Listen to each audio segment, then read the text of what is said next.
शरणासु अमर भगतई मुगनारी मणिया प्रकाश जिन चरणासु अमर भगतई मुगनारी मणिया प्रकाश वही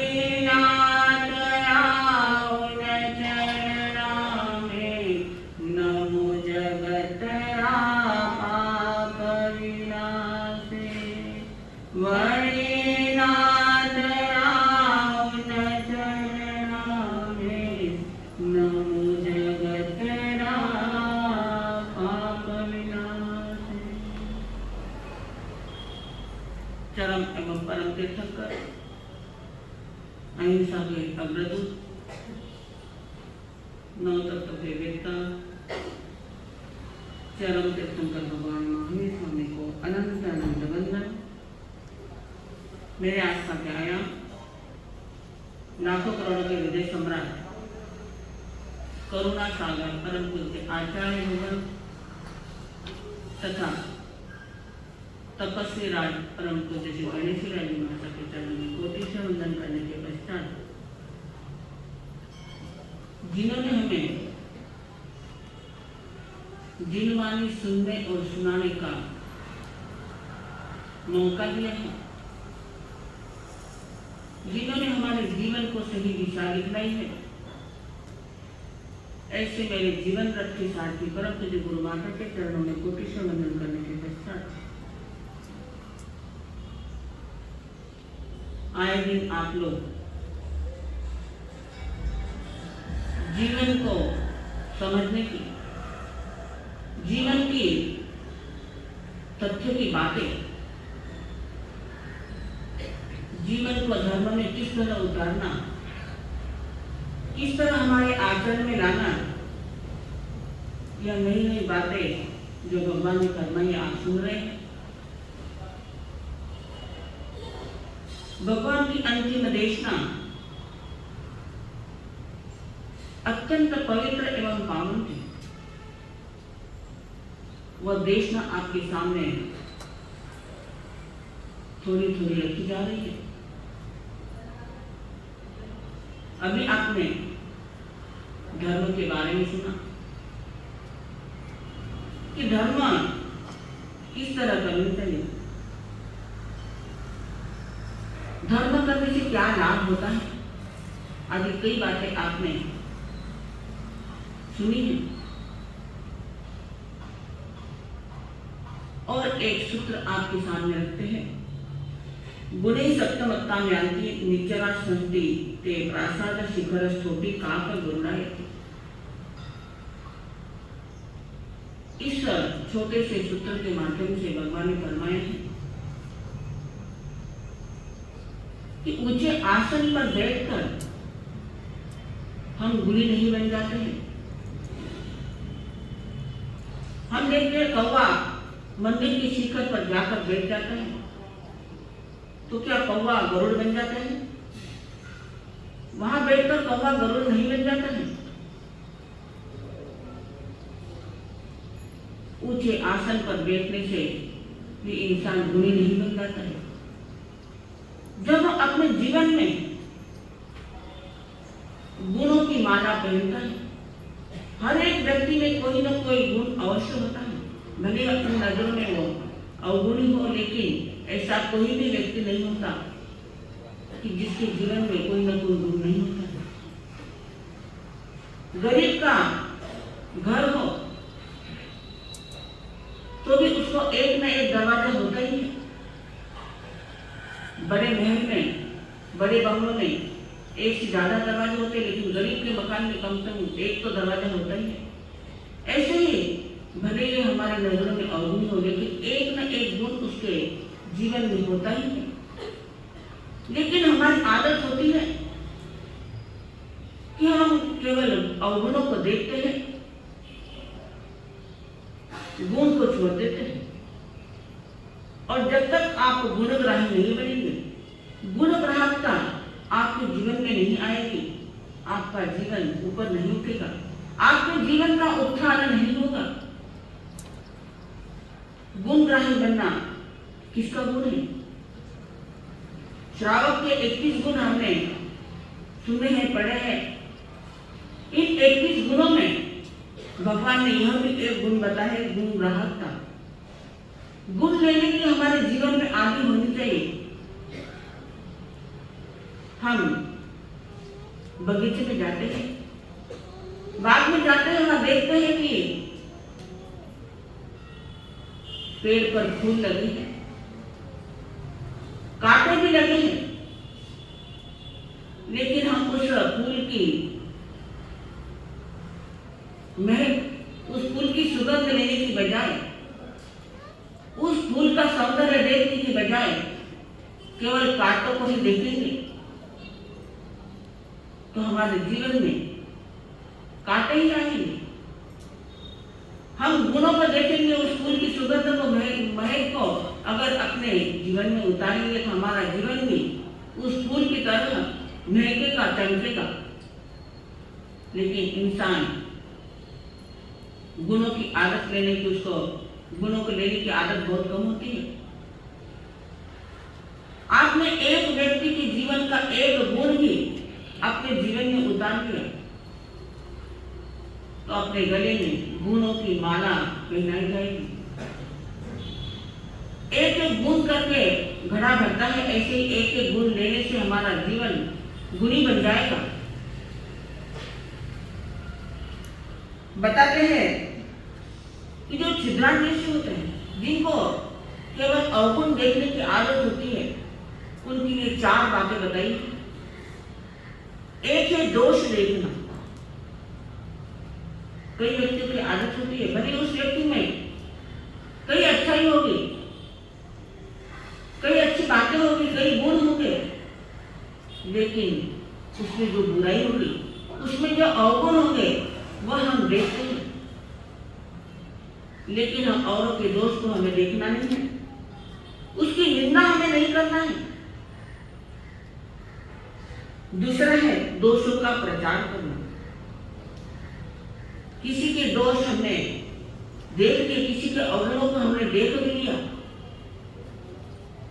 तो उसका हमें ढिंढोरा नहीं पीटना है, उसका प्रचार हमें नहीं करना है।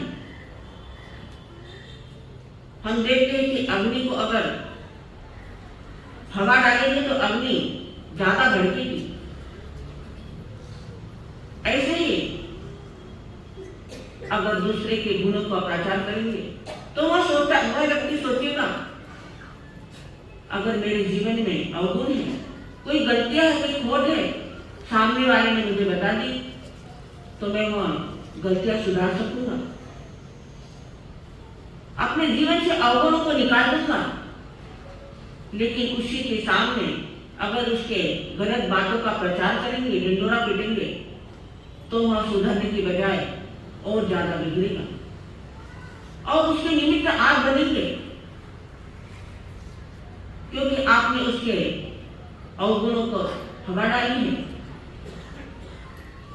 उसके जीवन में कुछ ना कुछ तो गुण होंगे, अगर नहीं भी आपको दिखाई दे तो उसके अवगुणों का प्रचार मत करो, उसके बुराइयों का प्रचार मत करो, उसके जीवन की खोट मत निकालो।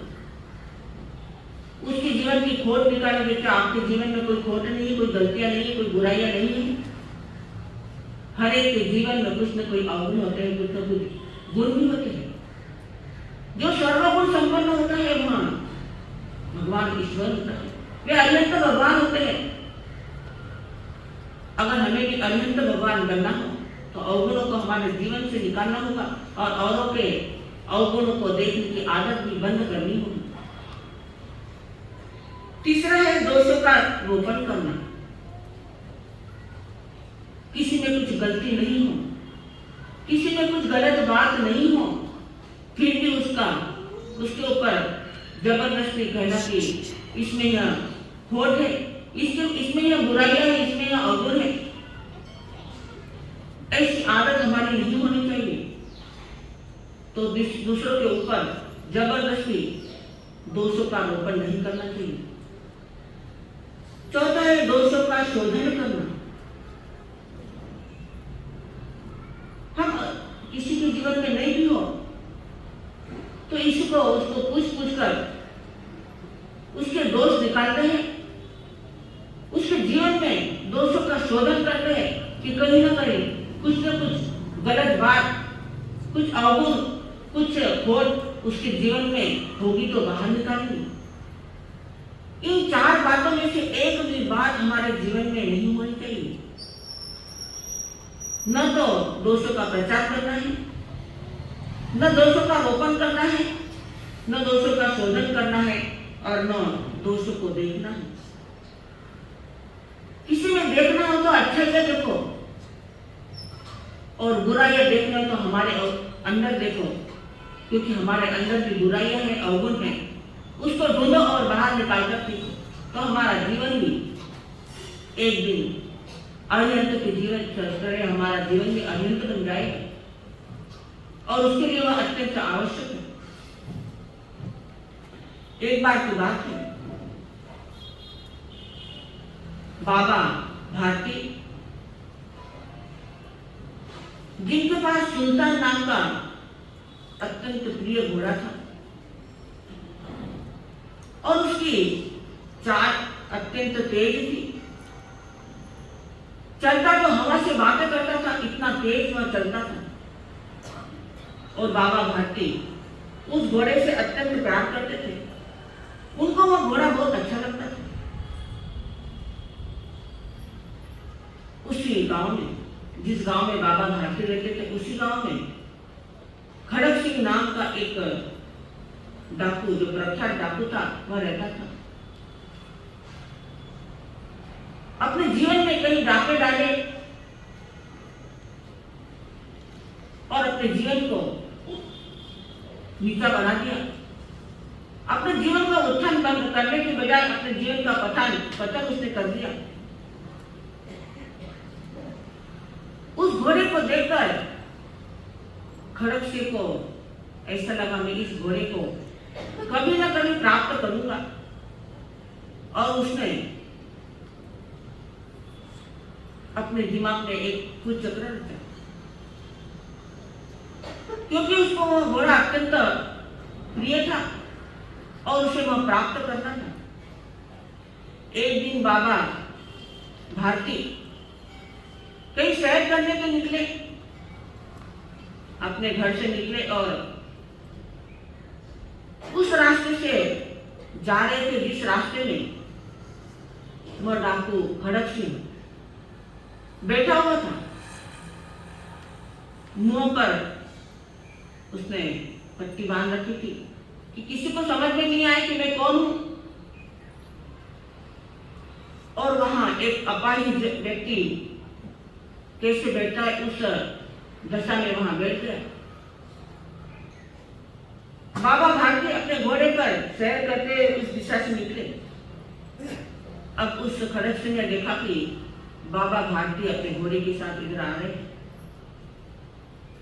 उसने घोड़ा पास में आने के बाद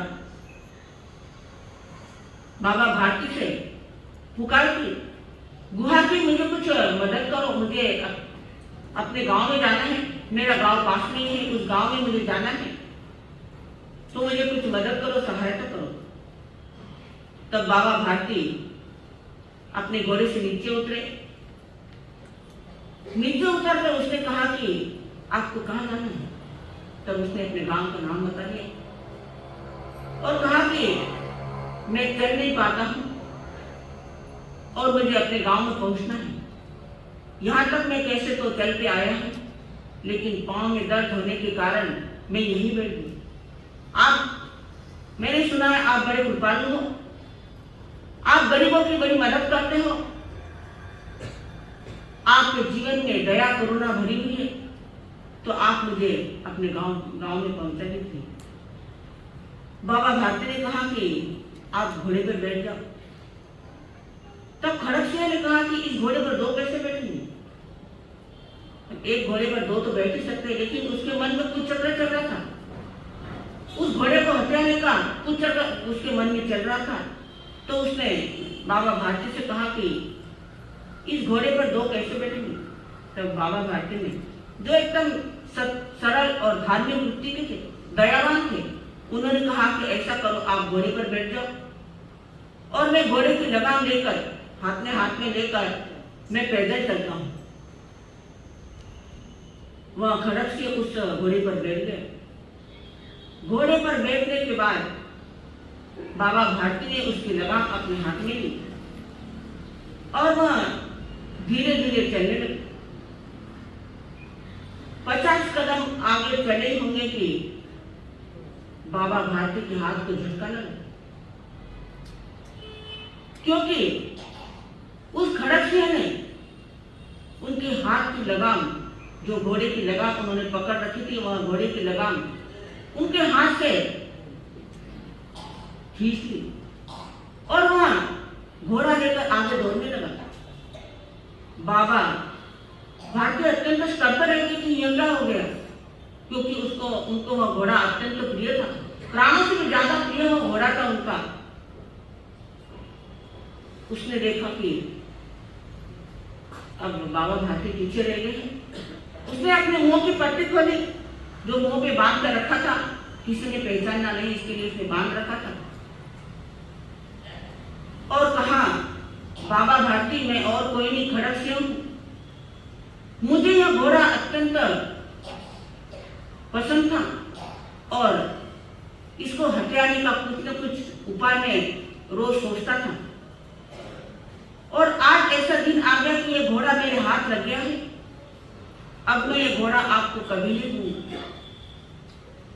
बाबा भारती ने अत्यंत शांत स्वर से कहा। उस जगह हम होते तो अत्यंत क्रोधित हो जाते, दिमाग गर्म हो जाता कि मेरा अत्यंत प्रिय घोड़ा इसने ऐसे छीन लिया है। लेकिन बाबा भारती अत्यंत शांत स्वर में, अत्यंत मधुर स्वर में उस खड़कसियों को कहने लगे कि तुझे यह घोड़ा ले जाना तो ले जा, लेकिन इस बात का जिक्र किसी से मत करना कि मैंने इस तरह बाबा भारती से यह घोड़ा छीना है, क्योंकि जो लोग गरीबों की मदद करते हैं उनका उन पर से विश्वास उड़ जाएगा कि सब गरीब ऐसे ही होते हैं। ऐसी बात होती है, एक गलती अगर किसी ने की तो वह गलती सभी पर लागू कर देते हैं। तो बाबा भारती ने कहा कि तुम इस बात का जिक्र मत करना, लोगों का गरीबों पर से विश्वास उड़ जाएगा। तब यह बात सुनकर खड़कसिया बड़ा आश्चर्यचकित हुआ। उसने मन में सोचा कि यह आदमी ही या देवता है, इसका इतना प्राणों से प्यारा घोड़ा मैंने छीन लिया और ये कहता है कि घोड़ा ले जाना तो ले जाने की इस बात का जिक्र मत करना। खड़कसिया घोड़ा लेकर चला गया। इधर बाबा भारती भी अपने घर पहुंच गए, लेकिन मन बड़ा खिन्न था, उनका मन प्रसन्न नहीं था, क्योंकि उनका घोड़ा चला गया। इधर घोड़ा चले जाने से बाबा भारती बेचैन थे और उधर घोड़ा प्राप्त करके खड़कसिया बेचैन था, क्योंकि उसने देखा कि बाबा भारती अत्यंत दयावान, अत्यंत करुणावान व्यक्ति है। अब उन्होंने मेरी रिपोर्ट लिखाने की बजाय मुझे सलाह दी कि इस बात का जिक्र मत करना। रात हुई, खड़कसिया को नींद नहीं आ रही थी, इधर बाबा भारती को भी नींद नहीं आ रही थी। दोनों बेचैन थे, लेकिन दोनों अलग अलग कारणों से बेचैन थे। एक का घोड़ा चला गया इसलिए बेचैन था, और एक घोड़ा प्राप्त करके भी बेचैन था। खड़कसिया रात को, आधी रात को उठा और उठकर उस घोड़े पर बैठा। घोड़े पर बैठकर वो सीधा बाबा भारती के घर पहुंचा। बाबा भारती तो सोए हुए थे। उसने उस घोड़े को बाहर एक खंबे को बांध दिया और उसके गले में एक चिट्ठी लिख दी कि आप देवता आदमी हो। अब आज से मैं इतने दिन मैंने जीवन में जो कुकर्म किए, जो गलत बातें मैंने अपने जीवन में की, वह आज से मैं छोड़ देता हूँ, उन गलत बातों का मैं त्याग करता हूँ। ऐसे कुछ बातें लिखकर उसने वह चिट्ठी उसके गले में लटका दी और अपने घर चला गया। और उसी दिन से उसने वह गलत बातें, ये चोरी करना, डाके डालना, सभी बातें छोड़ दी। सुबह जब बाबा भारती उठे, उठकर उन्होंने बाहर देखा तो अपना प्राण प्रिय घोड़ा बाहर बंधा हुआ था। वह बाहर आए और उस घोड़े को लिपट गए। उनके आंखों में आंसू आ गए और फिर देखा कि उसके गले में एक चिट्ठी लटकी हुई है। उस चिट्ठी को खोलकर देखा, उसे पढ़ा कि उसमें लिखा था, आप देवता, एक कोई साधारण व्यक्ति नहीं हो, कोई साधारण आदमी नहीं हो, आप एक देवता हो, जो मुझे आपने इतनी अच्छी सलाह दी। आज से मैं इन सभी बातों का अपने जीवन से निकाल दूंगा। जीवन में इतने जो कुकर्म किए हैं, मैं उसका पश्चाताप करता हूँ और आज से उन कुकर्मों के लिए मैं त्याग करता हूँ। बाबा भारती बड़े खुश हुए। घोड़ा प्राप्त होने के बाद जो जितने खुश नहीं हुए, जितने खुश उस आदमी ने, उस खड़गसिंह ने अपने जीवन से कुकर्म करने का त्याग कर दिया, बाबा भारती अत्यंत खुश हुए। वो चाहते थे तो रिपोर्ट लिखा देते थे, लेकिन उन्होंने रिपोर्ट नहीं लिखवाई। उसने उस आदमी के गलत बातों पर, उसने जो कुकर्म किए उन दोषों को उसने नहीं देखा। उन्होंने देखा कि इतने कुकर्म करने वाला आदमी भी मेरे एक छोटी सी बात से सुधर गया है। तो बाबा भारती के जीवन में दोषों के देखने की आदत नहीं थी। दोषों को प्रचार करना, दोषों को शोधन करना, दोषारोपण करना, ये सभी बातें उनके जीवन में नहीं थी। अगर ऐसी बातें उनके जीवन में होती तो उस व्यक्ति को वो सुधार नहीं पाते थे, लेकिन उसने उन दोषों को नहीं देखा। उस व्यक्ति ने अपने जीवन में सुधार किया, अपने जीवन की गलतियां सुधार ली। ये सारी बातें, अच्छी बातें उन्होंने देखी। तो कहते हैं, कवि भी कहते हैं, गुण पे हो बनिहार सुनो तुम ज्ञानी जी, कहती है ललकार सुनो जिनवाणी जी। गुण पे हो बनिहार तुम ज्ञानी जी, कहती है ललकार सुनो जिनवाणी जी। जिनवाणी सुनकर अपने जीवन में गुणों को लेने की आदत हमारे जीवन में चाहिए। अभी से ही एक एक आदत आप सुधारते जाएंगे तो 4 महीने में आपकी सभी आदतें सुधर जाएंगी और आप एक अच्छे और ऊंचे इंसान बन जाएंगे।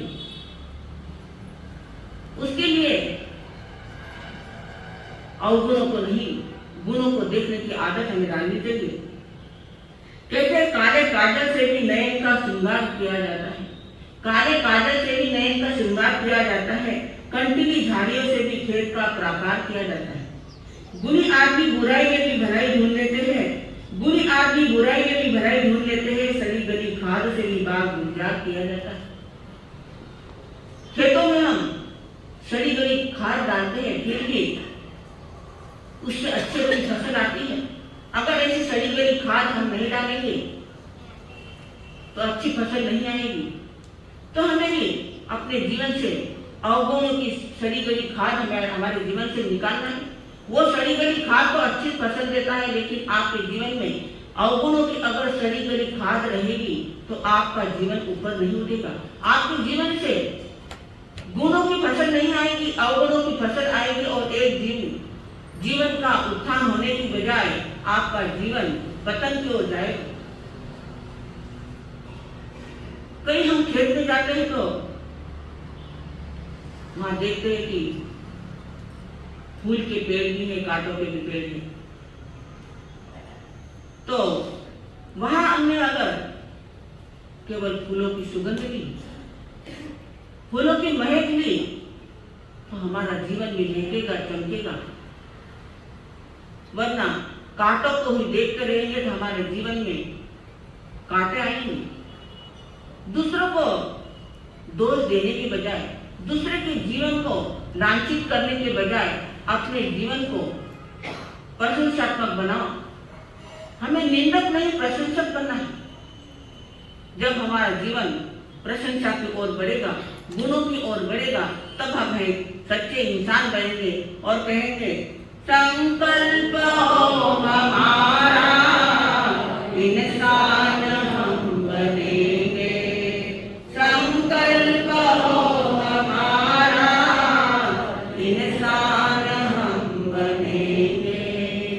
इंसान बन गए तो भगवान भी बनेंगे। इंसान बन गए तो भगवान भी बनेंगे। मंदिर तो एक ही है, दीपक है न्यारे न्यारे। मंदिर तो एक